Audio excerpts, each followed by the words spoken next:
So this is an amazing story. So, of course, right now, I mean, we'll kind of see where the dust settles and all of what's happened in Pennsylvania and the post-mortem on ballots and voting machines and what counties were having trouble and what weren't, and all of the weirdness, all of the high strangeness that happened on Tuesday. We're still pulling all of this stuff together and seeing what comes in, because it looks like Maricopa County in Arizona is not going to be decided until next week now.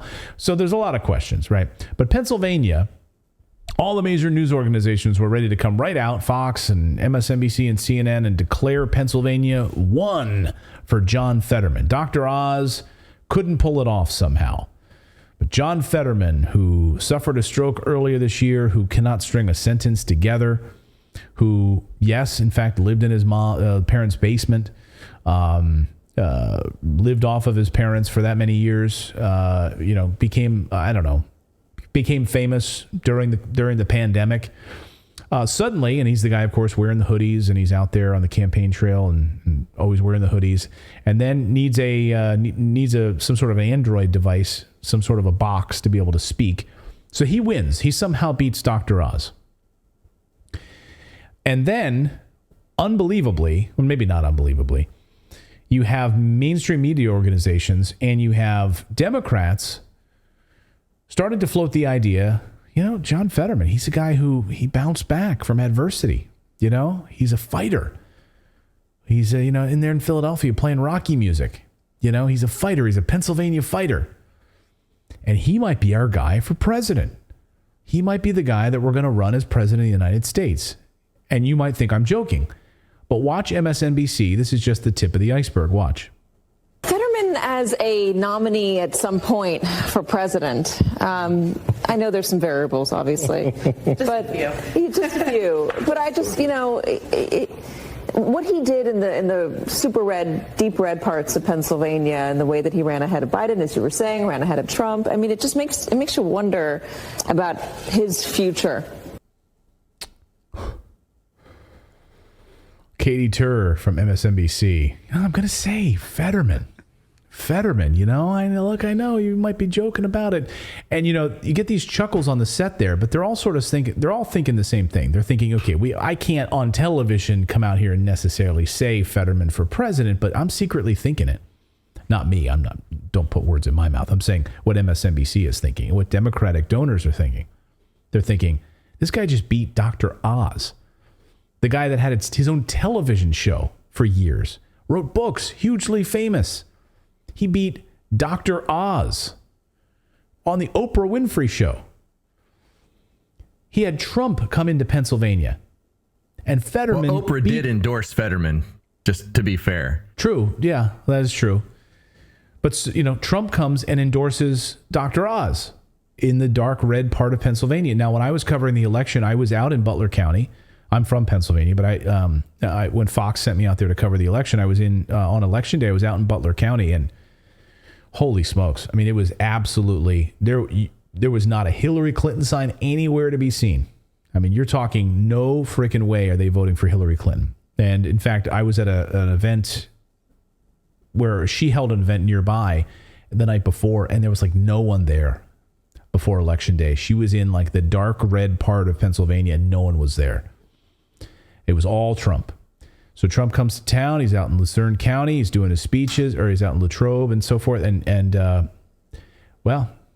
who know? Again, I'm not discounting what went on, what nefarious things may have been at play. That's not my point here. My point is where the money flows, the bullshit goes. So all of these donors that poured money from all across the country into this race specifically to make sure that he's there.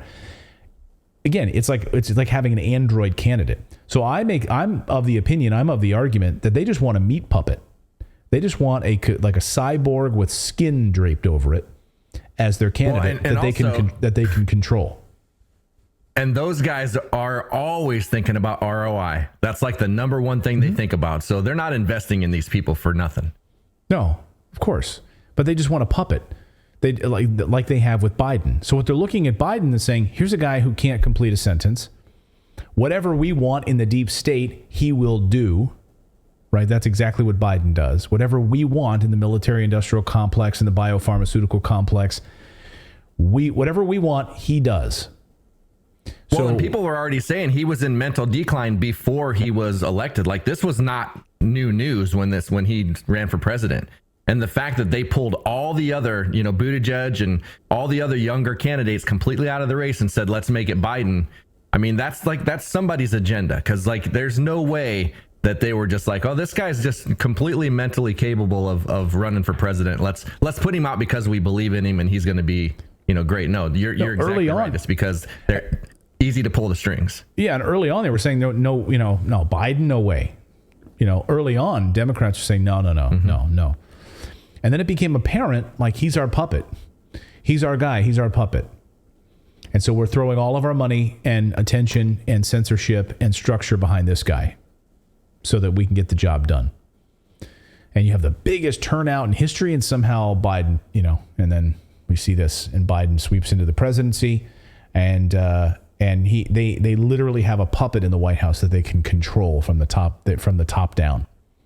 And now with Fetterman, they're going to have that in the Senate, and they can start to float this idea that he's going to be their candidate for the presidency. Because who else do Democrats have at this point that they could run? Because I don't think Biden's going to be able to run in 2024. I think that's becoming increasingly apparent. From a stamina perspective, from a cognitive perspective, I don't think there's a chance. Well, I'll say this: if he does run in 2024, it would probably most likely be against DeSantis, and DeSantis would wipe the floor with this guy.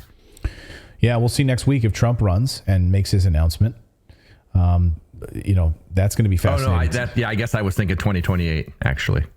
Even Trump would wipe the floor with Fetterman. Oh, of course. But who knows? I mean, again, we say that, like, on a fair playing field, perhaps, but who knows what sort of deep state money and structures are in place that would make that not even close. I don't know. I'm saying that I believe that Fetterman is the perfect next meat puppet candidate for them. And you start to hear, I want to play that Katie Tur soundbite again if I can, Philip, because you hear like the little bit of chuckles, but they're like, we see where you're going with this, Katie Tur. Listen. Fetterman as a nominee at some point for president. I know there's some variables, obviously, just a few. But I just, what he did in the super red, deep red parts of Pennsylvania, and the way that he ran ahead of Biden, as you were saying, ran ahead of Trump. I mean, it just makes you wonder about his future. Was that Jen Psaki on the left of that panel? Yeah. So that's Jen Psaki's first big week. So Jen Psaki's got her new job, and she's like, oh, there's some variables, but she's like, yeah, I see where you're going with this. I think we're going to hear more about this.